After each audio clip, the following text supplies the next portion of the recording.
Well, hi, everybody, and welcome to episode 24 of Circle of Fellows.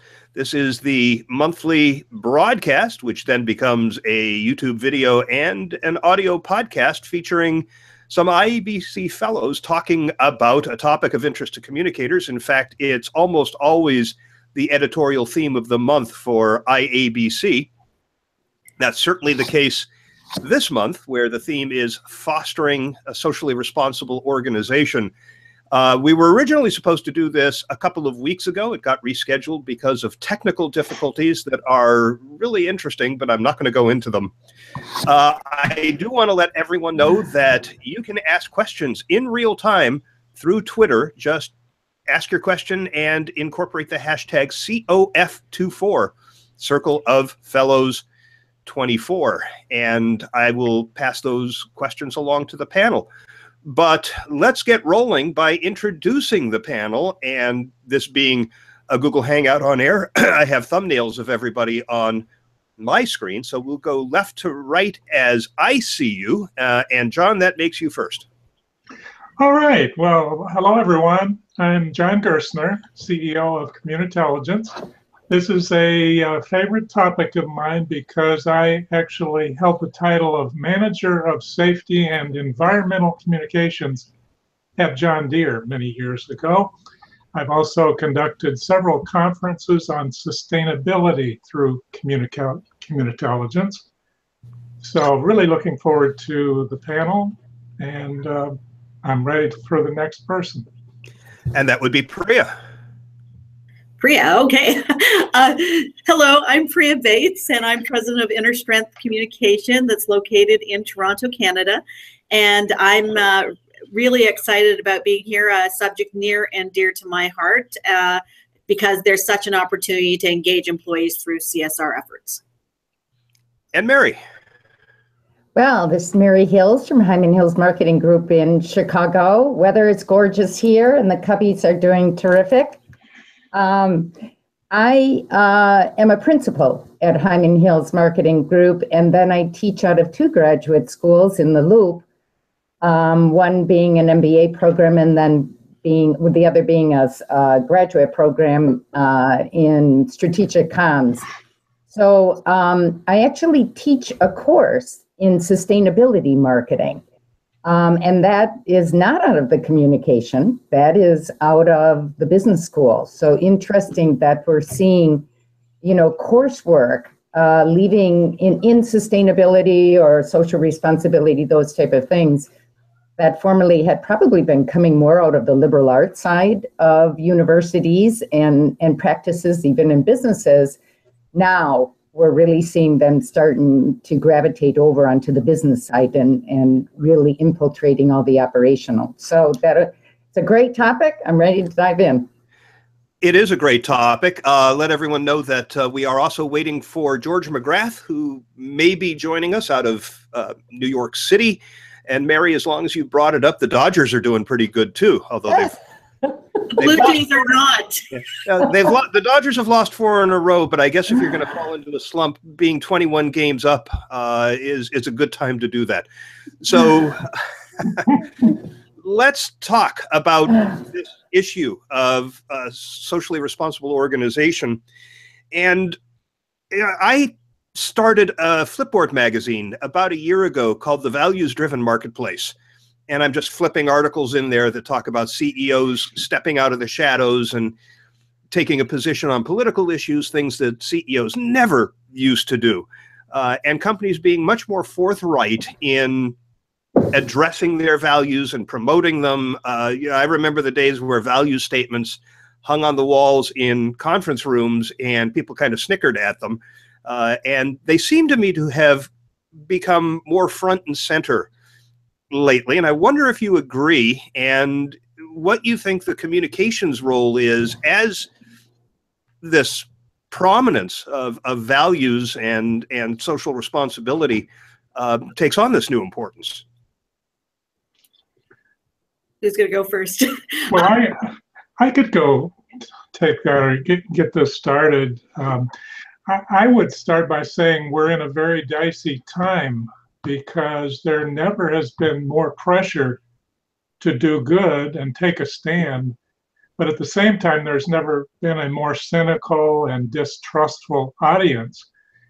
And it's also an audience that is very divided on issues.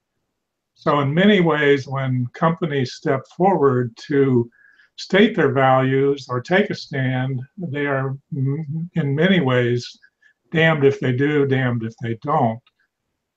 I think if you look at the role of communicators, I think it is very key. One important role is simply to have your finger on the pulse of what your stakeholders are feeling and thinking about these issues, and making sure those are fed upward to your CEO, executive team, so decisions can be made. But I think it's a terrific time for communicators to step into this more forcefully than ever, because the times are requiring it. And I think it's interesting, and I often play the non-US role on this panel, and what I always say about values and corporations especially is that a lot of corporations that exist in the US and outside of the US who do business there are global and do business outside of that country. And it's really thinking about taking that step back and saying, who are we and what do we stand for? Greater than what's going on in one local area. And that's the conversation I think that's going on with a lot of leaders and communicators around the world. Well, and I'll jump in, because I think what we look at when we look at the evolution of social responsibility, CSR, sustainability, I mean, we had to kind of even decide what nomenclature to use. Mm-hmm. And so, it sat in the philanthropic side of the house and organizations for quite a bit of time. And then we saw about 2005, right about that time, we actually saw the institutionalization of social responsibility. And so all of a sudden it became part of the infrastructure of the organization, not on the foundation side, not on the not-for-profit side, but on the for-profit side. So once you get CEO attention, once you now have budgets that are including plans on what we can do with social responsibility in our operations, in the way that we treat our employees, certainly budget issues. And now we have stories to tell. And when you institutionalize the activity, you now have data that is gathered that can be measured. And so, we've seen this, we kind of look and say we saw this institutionalization from 2006 to roughly 2010. We're sitting here in 2017, but we really can tell good stories now about what we're doing. We have benchmarks, we have evidence. So now the stories they can really kind of get traction, and people can say, oh, I see what you're doing. So I think that's part of what we're seeing in play as well. And I'd agree with that, Mary, that what we're seeing is that operationalization and bringing those values to life through actions and behaviors and decisions. And that's those actually create the stories, and it's been wonderful. Yeah, my view has partly been that the corporate social responsibility department is sort of bolted on to the organization. Some money is thrown at it, and I'm sure that the organizations that receive those grants or those donations are deeply appreciative, and it does some good. But on the other hand, it doesn't infuse the processes and operations of the rest of the organization. So it may be aligned with the values, and it may or may not be aligned with the nature of the organization. I mean, I'm always amused when you have, say, an industrial organization, but the CEO's wife is a fan of the symphony, so the money goes to the symphony. But it has no impact on how the employees do their business, how they do their work, how they interact with customers, or even their opportunities to engage in the community. So I'm wondering if that's something you see as well, if it's time to sort of move beyond having a CSR department that gets 1% of pre-tax profit so that you can check off the CSR box. I've seen what you're describing, which is, or the opposite of what you're describing, I guess, with my previous employer, who was the largest grocer in Canada, and their CSR program, simply making donations, although that was a piece of it. It was bigger about how we actually made a difference in the communities in a way that was very business related. So as a grocer, sustainable seafood programs, taking a look at how you selected vendors in our fashion business to make sure that they were doing the right things and not having child labor, et cetera. So this very, very different from simply writing a check. It was really about how we were doing what we said we were going to do and making a difference in the communities where we served. I would also add that in a former employer that I worked for, the process was to involve employees in those decisions. We had a employee group that met periodically and discussed all of the various options of where the funds would go. I think that's a key element of any good CSR program, is to involve employees.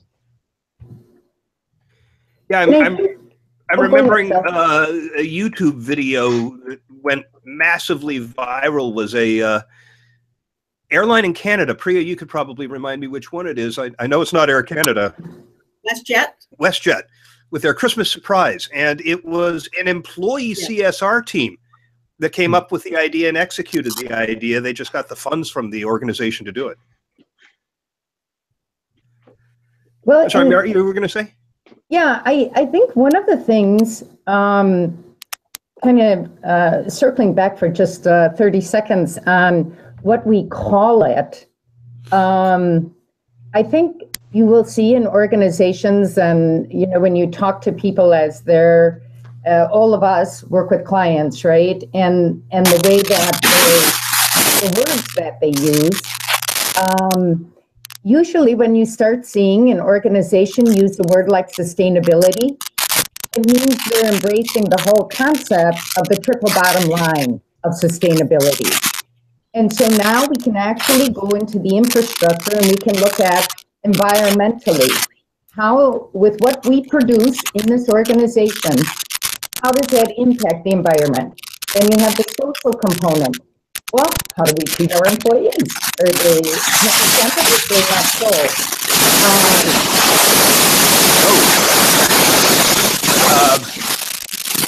Something is happening that's creating a lot of static. We're going to take a short pause. Oh, it vanished. I was going to say, I was ready to grit my teeth. Yeah. Continue, Mary.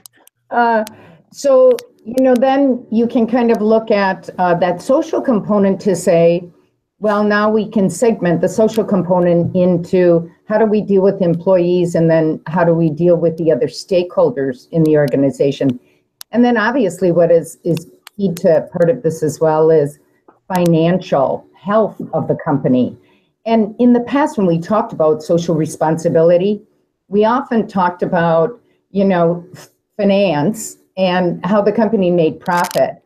But I think what so much occurred in the 2000s and even today, that we saw mismanagement of some big companies that kind of took down the global economy, and that was not socially responsible.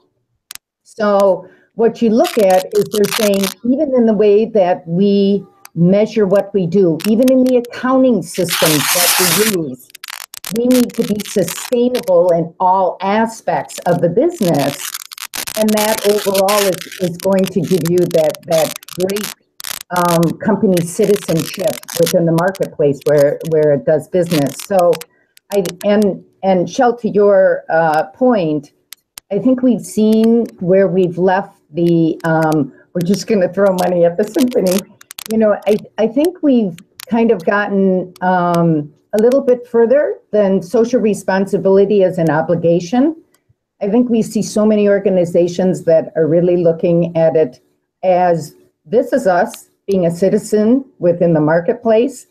And now I think what is so interesting, and you kind of alluded to this, it's the whole idea of the social CEO, you know, and they're using social media to now put those values out there. And, you know, we're talking in real time that we can communicate on social responsibility topics and issues. So it's a cool evolution, but it seems like organizations are at different points in the whole scheme of things. Yeah, the social CEO is certainly a fascinating issue. I think there are a lot of CEOs that have taken this very seriously. I'm thinking of Reed Hastings at Netflix, who is very, very active with a Facebook page. And I don't know if you knew this, but he was actually investigated by the Securities and Exchange Commission in the US for making financially material statements on his Facebook page. And his answer was, everybody who follows this company knows this is where I make those announcements. And their investigation determined that was true. And that was that complied with Reg FD to make those announcements on Facebook, which I'm sure was not good news for the press release distribution services. But on the other hand, you have CEOs who still think that social media is something their marketing department does, and and aren't engaged. But one of the, and John, you alluded to this, the low levels of trust that we're experiencing right now. The Edelman Trust Barometer for this year certainly bore that out. One of the getting that static again. I have no idea what's causing that. Not at all.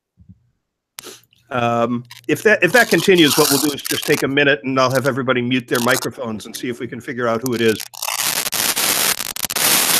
All right, hang on. I'm going to mute my microphone and come right back, and you can tell me if it stopped. Yes. It stopped? It did. Uh-oh. Well, goodbye, Cheryl. All right, I'm gonna leave the conversation and log back in. In the meantime, if you could take on the next question, I was going to mention that the Edelman Trust Barometer, one of the findings was that 75% of respondents worldwide said that companies should be using their resources, their revenues, their employee time to make the world a better place, in addition to making a profit. So I'll leave that as a conversation topic with you, and I'll be back in just a minute. Okay. Well, I can start that just by putting it out there up front that this is still a controversial issue, whether companies truly should be taking on these added social responsibility roles, or if their best use of resources and capital is to make a profit and turn that back to shareholders. But I think the scale is tipping more to becoming a good social citizen in the world, and that's where the major companies are landing. And I think there are plenty of good reasons. There are lots of research that says there are many valuable benefits for being a good citizen. Branding and employee recruiting, employee engagement, all are moved up by that. But I think that it would be foolhardy for us to not recognize the downside of corporate social responsibilities. And there are some real problems in how we talk about this, or potentially some problems for just not turning off our audience. And I think that's why we struggle a little bit with what to call this. Is it CSR? Is it corporate social responsibility, sustainability? or something else. And perhaps I would advance the idea that maybe it's best that we don't use a term when we speak to our audiences, because sustainability can be a turnoff, but to talk about real humanitarian endeavors, projects that our companies are doing, that's really what we want to talk about, the good stories, and not under the guise of sustainability. Right, sustainability is one element of this. One of the initialisms I keep seeing is ESG, environmental, social, and governance. Certainly what they talk about in financial circles. It's funny. It's funny what you said, John, about calling it something. We always had with some of the organizations I've worked with, we called it the CSR report. But most of the time, the title of the report was always how we do things around here. And it really was very much about who we are, and it didn't go into categories. It talked about sustainability. It talked about values. It talked about waste reduction. It talked about how we do business with other vendors. It really was across the board holding ourselves accountable to all of those things that were really about how we do business and how do we interact with our stakeholders. That's really interesting, because how we do things around here is one of the definitions I keep hearing of culture. Yeah. It's very aligned. They're aligning it with culture. Yeah. And I like that. I think that's smart. I think if we stop and, we're all shaking our heads, right? Going, oh, yeah, that's good. It's good. Because that's essentially what it is. But, it's so often when we're writing communication, we begin to, and Priya, you brought this up, we use the line item, that is in the budget of what we're calling this, and maybe that's not the best language to be using, right? So it is about how we are doing something. So, but I think what is interesting, there is a report that comes out, I believe it's called the Corporate Citizenship, and I believe it's Boston College that does it. But what they're actually looking at is what issues resonate with employees and which issues resonate with, say your clients or your customers. So the employees are all about what we would traditionally look at as we're a citizen within the marketplace. But on the client customer side, very often what they're really interested in fact, I think the top two issues really have to do with, are they protecting my consumer data and privacy issues? So we tend to, we're sitting here and we're talking about CSR, SR, sustainability, whatever we want to call it. But, and Priya, it kind of popped in my mind when you were just commenting, because it's about what are we doing to run this organization well? And they should be protecting consumer data. They should be making sure that things that they said are protected under privacy.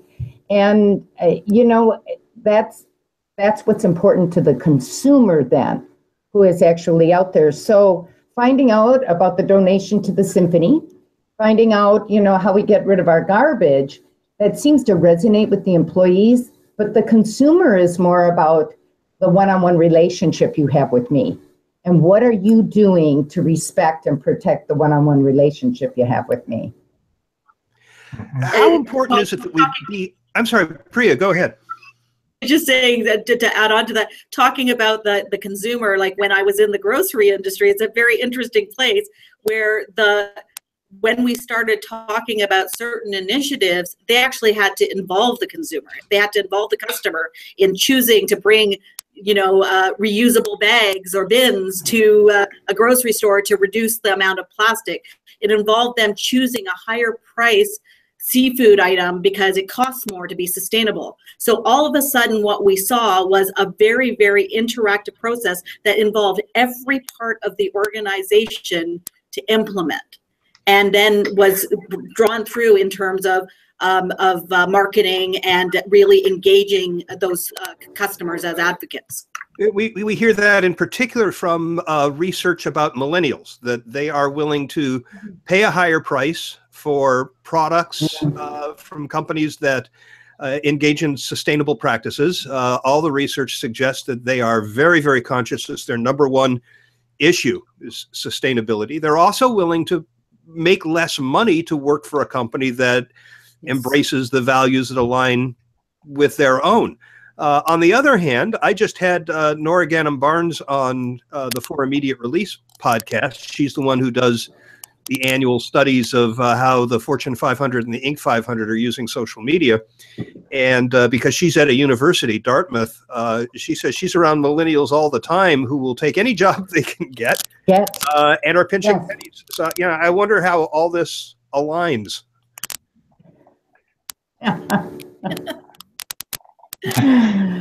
We need to have a guest millennial on this call sometime.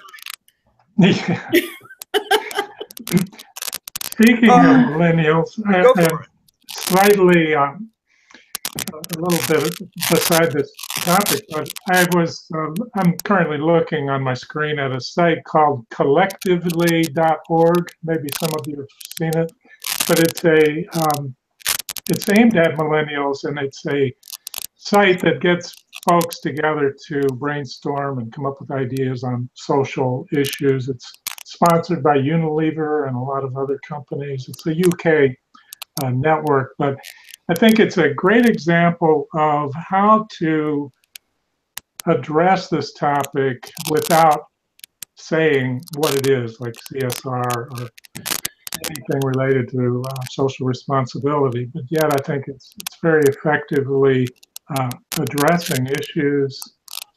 So I would recommend that. I think it's just the bottom line would be we have to be very creative in how we talk about this and tell our own stories, because there is cynicism. If you think about it, I suppose Volkswagen has a great CSR program. It probably has done many good things over the years, but look what happened a few years ago with their emissions fiasco. And I know Enron was one of the leading companies in donating to their community.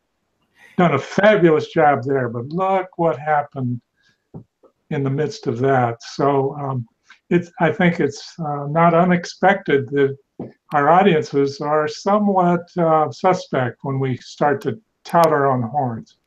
You raise an interesting point. You named a couple of companies there worth talking about. Volkswagen, of course, a massive scandal, and yet their recent earnings made them the number one automaker in the world. People are buying their cars. Yes. Unilever has taken this very seriously at some level for a long time. I mean, the Dove brand, which is a Unilever property, has been about real beauty and getting rid of the pencil thin models and talking about real people for a long time. And they have done some expensive research that they have made available publicly about how gender play a role, stereotyping in advertising, and they got a lot of praise for that. But on the other hand, they took a lot of heat because they also own the Axe brand, men's grooming products, which were advertised basically by telling young men that if you put this stuff in your hair or on your skin, every hot woman in a 20 square mile radius is going to come and pounce on you. They've changed that advertising. They've ended that, and they want other companies to follow suit. But I read a book. I can't remember the name of the author. I want to say Robert Phillips. He was formerly president of Edelman EMEA, and it was called "Trust Me, PR is Dead." And what he was arguing was that because every company is going to be forced to start to demonstrate their values the way a Patagonia does, for example, they won't have need for PR anymore because they won't have to spin anything. They'll all just be doing good. And I took great exception to that. He was not happy with my review, I should add. First of all, because I think PR does more than just spin, when things are bad. In fact, I hope ethical PR doesn't just spin when you have a problem, but that if every company is doing good, you have to have a way to tell your story. Right. Absolutely. But Well, is I it think PR part people of that. telling the story? I was just saying, is it the PR Yeah. people who are telling the story? I think marketing's thinking differently. When we went through the rebranding of IABC, we did a lot of interviews with PR global organizations around the world.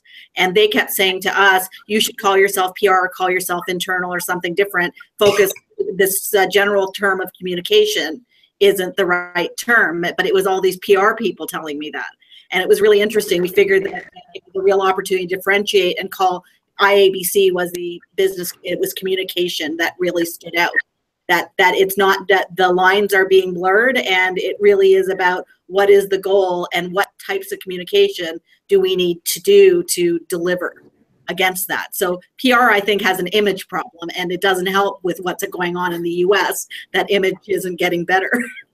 Yeah, and before we continue, we're at the half-hour mark, and I want to remind people who are watching live that you can ask questions.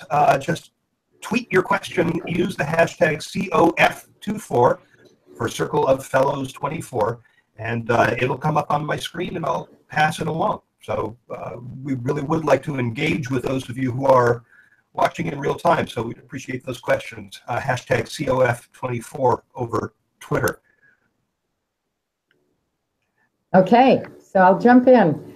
I think that listening to what you were saying, Shell, you know what, I think part of the challenge as we watch, the growth of sustainability, social responsibility, it was always like, so where do we house this puppy in the organization? Who's going to be the keeper of it? Is it in marketing? Is it a corp activity? So it needs to then probably sit more in CorpCon. Is it on the IR side, investor relations in publicly traded companies? But one of the things we started seeing, and Shell, I know that you're an avid reader, but you might remember the book that came out that was called Firms of Endearment. And in that book, they talked about companies and how they were going the social responsibility, and it was the Starbucks, it was the Costco's, and one of the things, as every good author does, is kind of said, so the bottom line is we're seeing with these firms of endearment that they are differentiating themselves in the marketplace by their socially responsibility or sustainability perspectives and what they're doing about it. And so we kind of teed it up that way. And now I think we're kind of feeling, we're still looking at that and thinking that, this is a position of differentiation. No, I think when we saw from 06 to 09, the institutionalization, well, now, we got the equal playing field now. So it's almost like the people who are differentiating themselves are the organizations that are simply not playing at all, because we've got so many, but yippee-ki-yay for us, this is what we wanted. But now I think we have to take it to the next level. I think we have to look at, all areas. And interestingly, some of my first work in sustainability I did at Unilever. And I've watched that program evolve. And to the point that they're dealing with things that impact how they view the world and operationally. So they've really integrated, as you're talking about, Priya, in your grocery store. They've really looked at how do we operate and then what can we do? And I think the stories are there and we tell the stories. So again, you have to have the evidence and you have to know it. So, and millennials, back to those millennials for just a second. I think that the millennials, they are accustomed to having voice, right? They are the generation that has had voice, whereas the rest of us all have a struggle to to get voice and understand channels and everything else. But with social media and the web, voices, they're all the time now. So I think that idea that they carry on these conversations that sometimes are not quite ready maybe for prime time, and yet we're all reading them, and they're out in, the national voice of a country or a market, and we begin to take that as, the reality, when it's dialogue, it's people chatting online, it's people, kind of trying to find their way with things. So I think that, and that's there's probably another fellow panel that we could look at on social media and where it plays out. I would say the CSR bar has been raised dramatically in the last several years, largely because of social media. I think it's instructive to look at the current Harvey hurricane storm in Houston and see companies like I saw last night, a furniture chain in Houston had opened its doors to the community to take refuge, and this was the second time this owner had done that, and he just felt like this is something we must do, we should do as a company. I also saw a tweet storm about a social, well, it was on Twitter primarily, about Joel Osteen, the ecumenical leader who didn't open his church of 12,000 immediately for the community, and subsequently did, but it was after quite a bit of heat was placed. So I think it just shows that today you can't just stand apart from what's going on in the world and expect the world to not hold you accountable in some way. It's interesting how fraught with peril this is. A couple examples come to mind, but John, I just wanted to mention, I also heard that Anheuser-Busch has suspended brewing beer, and they're just filling cans with water and shipping out clean drinking water. And Walmart's doing something. I just saw it before we started, and I didn't have a chance to read. I think they sent cots and everything else, like a lot of materials and product. Yeah. But one example that leaps to mind of undertaking all of this and then having something backfire on you, PepsiCo has had a program called Performance with Purpose for years. Their CEO, Indra Nooyi, is incredibly personally invested in this. It's something she believes in strongly. It has three planks: product, planet, people. And when you look at product, they're doing things like shifting their product mix to more healthy foods. They're slowly getting rid of candies and stuff that's really bad for you and introducing healthier stuff, and doing it in a way that continues to generate revenue for the company and ROI for shareholders. You look at the planet, and I read one thing that just knocked me out. They in Ireland have a Lay's potato chip plant, and they boil the potatoes for the potato chips, and they capture the steam and use that to produce the water that waters the lawns, so they're not taking any water out of the public water supply.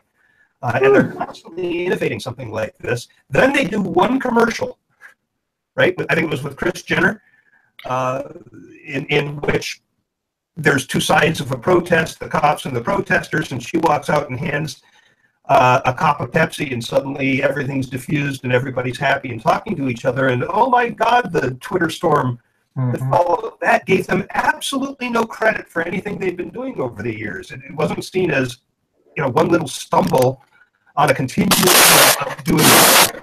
Right? So there's that kind of peril, in addition to a CEO coming out and stating that we are taking this side on a social issue, and then having the president of the United States tweet something bad about them and watch their watching their share price drop. So you know, I think there are a lot of CEOs who are saying, I'd like to do good, but I'm really nervous about it. That's where the crisis comms team comes in, right? And that's that, you know, having been through a very public disaster with an organization that I worked with, it was really about how we reacted to that crisis and how we were accountable and continued the conversation versus hiding behind it. And the visibility and the consistency of our leadership through that program, to remind the public of the good that we've done and the good we'll continue to do. That was really important. So you've got these points in time. It's about how you weather that storm. By the way, our fellow Jim Schaefer just tweeted that there's a book by Lori Bassi called Good Company, Business Success in the Worthiness Era. And he adds, in the social marketplace, those worthy of trust will win. Yeah. Mm-hmm. So what about alignment? Is it absolutely vital that the social causes or the environmental actions that you take are aligned with the business that you do? I'm thinking of one that I was really impressed with, Bacardi. It takes an awful lot of water to produce a bottle of alcohol that Bacardi makes, and they have undertaken a sustainability program to rid the oceans and waterways of plastic straws and stirrers. And they started by getting rid of them in all their employee facilities and all their work areas and the events that they hold. But employees have gotten very invested in this, and whenever they go out, they ask for a drink with no straw or stir, and they'll actually talk to the bartender about the problems these cause. And they're starting to have an impact. You know that Toronto bars just... I was just saying, it's funny that there was just a report that all the bars in Toronto are no longer using straws. That just came out this week. I wonder if Bacardi had anything to do with that, because they're very forthright and visible with this particular campaign. Well, and you know what I think it speaks to, Shell, is that when you're looking at social responsibility, and I certainly do think there has to be alignment with who the organization is. But I think the other commitment that you have to understand with social responsibility and sustainability is this is a long-term gig. This is strategic. It is not the flash in the pan. It's not the once and done. In fact, I think the citizenship report says you have to be willing to make a commitment to whatever you're going to do for at least 5 years. Because it's going to take that long for you, just what you're talking about. Well, okay, so we introduce this program. First of all, we clean up our own backyard, right? So got the straws taken care of, right? So how do we push it into the marketplace? And then from there, how do we make people own it? And now they are causing, the change. So, that takes a while. Now we talk about the phenomenal speed of social media, but getting people on board is going to happen as we do that one-on-one day by day, and that's when we're going to see our greatest success. But it takes time for that to happen, and it should take time, because then it's really part of the behavior. It's part of the way that we're going to create our lifestyles and the way we're going to go forward, rather than I'm going to do this for the next 2 weeks. And then I don't have time for this anymore, and I'm going to say adios. And you have organizations that are now publishing annual kind of report cards, so they have their CSR reports, they set out their priorities and goals and prioritization. They can't do everything. So that alignment is key, and it's setting out what are the priorities that we're going to hold ourselves accountable. What are the measurements up front that we're going to make progress on? And then on an annual basis, you're actually report carding it. Have you done what you said you do? Have you made progress on what you said you do? Or have you changed your mind on some because of other extenuate circumstances. And it's an ongoing conversation that is happening over the long term, and there are reporters and people and shareholders.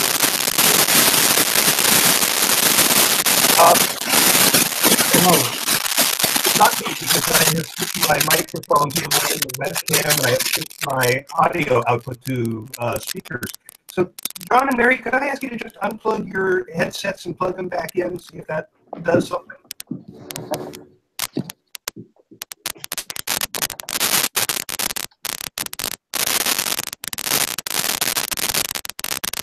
Sorry about this, everybody. We'll get back to our conversation. I don't know if you can hear me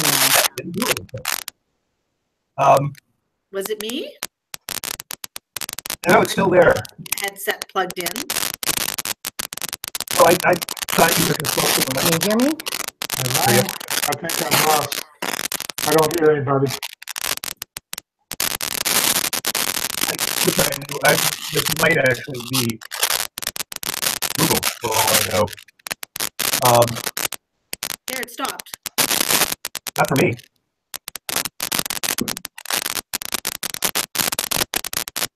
All right. Hello? Because all that's going on, you can't hear. Okay, Okay, I'm back. me too, I think. And I'm And doing I still got that static. Still got it. Oh, All right. okay. Let's try this. One at a time, I'm going to ask you to refresh your screen. If you're on a Windows device, just right-click over the Hangout and refresh the screen. And I'm going to ask you to do it. Oh, John just did it. So, Do you want me to do it yet? yeah, go ahead.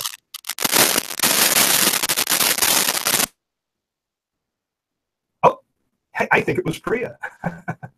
Because as soon as Priya popped off, everything cleared up. Priya, it's you.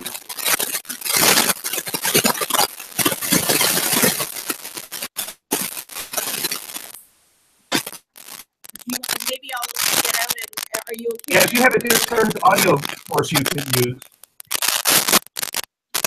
For those viewers, if you want to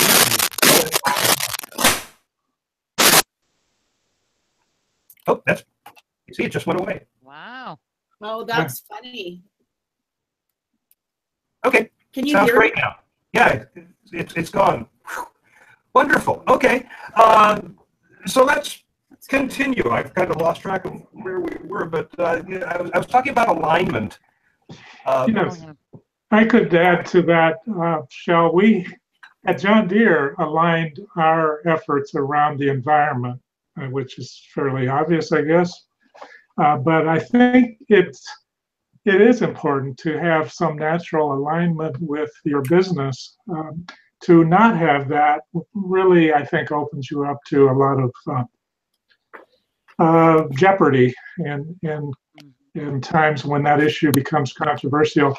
I know we did a thing on our website. There was two tickers side by side. One was world population and one was productive land. So there was a correlation there between the ability to feed the world related to productive land. So I think things like that really resonated with our audience and with our employees. So it becomes a natural to do that. Mike, I would have a question though on the CEOs that chose to pull out of the administration's committees here recently. Yeah. I wonder how does anyone have any insight into how that decision was made by each company? Was that strictly a CEO decision, or was that, my sense is that employees in many cases had applied pressure in asking their CEOs, why are we doing this? But I have no firsthand knowledge. Well, I heard that Merck's CEO, it was just a matter of conscience after the Charlottesville. Mhm. events. I'm not. You know, what I heard some people suggest was that after Merck's CEO left, it gave cover to other CEOs that they were following rather than leading. There had been some earlier after the withdrawal from the Paris Climate Accords. So yeah, that's just what I've heard. And then there were a couple that, I mean, the CEO of Campbell's Soup didn't leave until the last minute. I'm not sure Ms. Nuyi from PepsiCo left at all before the president disbanded the council. Mm-hmm. So or the council disbanded themselves. Right. Yeah. Yeah. And one of the interesting, getting back to the idea of alignment, interesting company approaches is from Dow Chemical. They make a lot of products used in construction. And so one of their really big activities is with Habitat for Humanity. And what makes that interesting is that worldwide employees are engaged. Employees are always out building these houses for Habitat for Humanity. They've got hundreds of thousands of hours of employee time invested in this. And employees are so engaged in this that there's actually a dedicated channel in their internal communication process just for Habitat for Humanity. And I like the idea that it's not just something the company is doing, it's something that the employees can do in their communities as well. Bacardi too, with employees talking to bartenders, for example. I'd probably join the Bacardi group, just simply because it sounds like I like the idea of, talking to bartenders. But yeah, just a little aside there, just a little aside. No, I've seen that, Shell, and again, I think that that's good when you're looking at the employee side of the equation. But I think if we're looking, organizations are entities unto themselves, and we pride ourselves as communication professionals that we say, we check our ego at the door and we're the voice of the organization. That's who we are. And so I think the whole idea of realizing that, we're building this entity, we're telling the story of the entity. It's an ongoing, viable, living concern.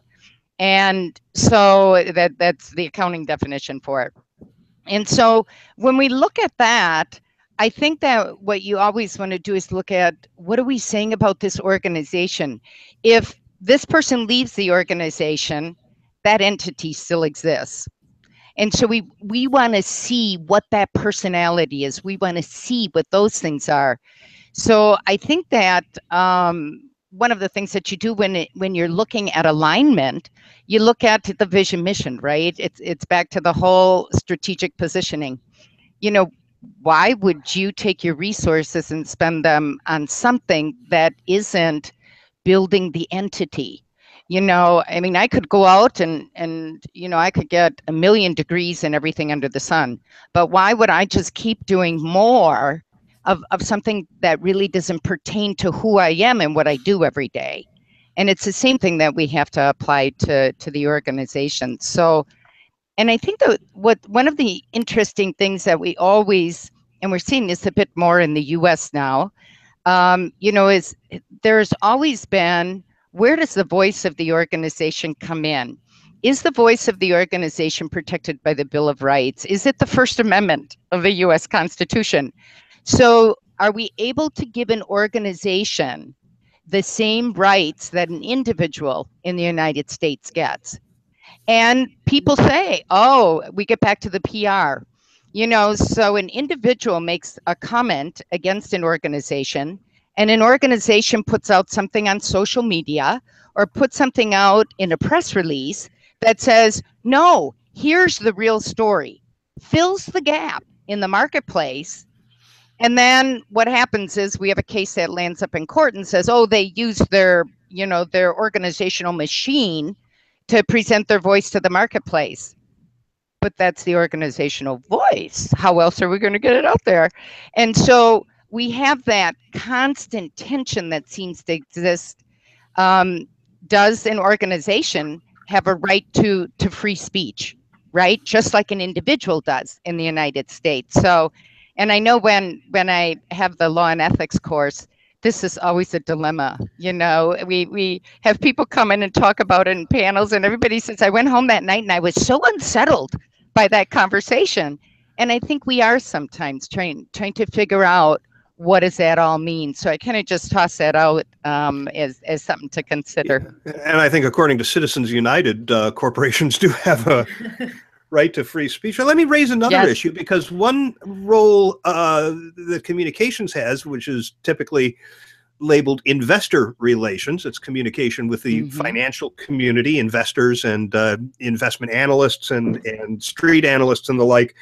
10 years ago, investing in companies that do social good was a very niche thing and sort of laughed at. And I looked it up, and there's currently $114 billion in assets under management in socially good organizations, portfolios of companies that have been identified as having strong ESG characteristics. So, have you given any thought to the idea of communicating with the investment community around what the company is doing and making that a priority and getting maybe listed on these funds? Well, I think one of the key things, and simply because I'm fairly familiar with, the finance and investment side, what we saw, I think, is that when you're talking to shareholders, when you're talking to the investment community, first of all, you're talking about a publicly traded stock. So information is public. But one of the things that's going to be important there are the numbers and the measurement. How are we measuring this? So as we've seen, and John, a lot of this is coming out of the UK as well, in terms of what do we measure and what are good measurement frameworks that we should be using. That's when you're going to get the attention of the investment community, because you can sit there and tell a good story, but if you don't have the evidence to support that you are impacting things, that you are advancing, the investment community is going to say, well, that was a great story. However, I don't see the rubber meeting the road. Come back when you grow up. So I think the key thing is that ability to talk about the numbers. So you have to have the measurement. You got to track what's going on, and be able to tell the story of progress with evidence. And as far as those investments are concerned as well, there's the whole piece of, sometimes when you do this right, there's actually a win for the company from an investment perspective. So, I bring back the plastic bags and reducing plastic bags. That had huge, implications on costs for the organization that we reported. And across the board, things like waste reduction, reducing packaging, I said sustainable seafood, and having to also manage the cost. The questions from the investors was always, you're putting in this initiative, is it going to cost, is it going to impact your bottom line? And that was always taken into consideration. Well, terrific. We are at the top of the hour, so we're going to have to wrap this up. I do want to let you know that George McGrath has extended his apologies. He's had technical issues. No, I don't believe it. Yeah. You've probably heard me say this before, but my definition of technology is stuff that doesn't work right yet. Landline, even though people are getting rid of landlines, nobody thinks of it as technology, because you pick up your phone and the dial tone is there. You push the buttons and the call completes. Google Hangouts on air, hit and miss sometimes. Also, I want to let everybody know that the next Circle of Fellows is on Thursday, September 21st, episode number 25 on multi-generational career development. That will feature Tamara Gillis, Marianne McCauley, Mark Schumann, and Brad Whitworth. A fascinating topic, looking at generations, because I have seen two studies in the last 2 weeks, one confirming the differences between generations and another saying it's all nonsense, that everybody wants the same thing out of work. And they're both from highly reputable organizations. So it just kind of makes me want to tear my hair out trying to figure out what organizations are supposed to communicate. So that'll be a good topic. I want to thank Anna Willie, as always, for all the wonderful behind-the-scenes work she does in pulling the panels together and making sure everybody has all the information they need. She was even holding George's hand virtually, remotely, trying to... Above and beyond, yeah. That's right. And I want to thank each of you, John, Mary, Priya, for taking the time. And thank you. It's always a pleasure. Again, this will be available as a YouTube video and right on the site where you're watching it from, if you're watching live, and as an audio podcast at firpodcastnetwork.com. So until next month's show, thanks, everybody. Have a good one. Thank you. Everyone. Bye-bye.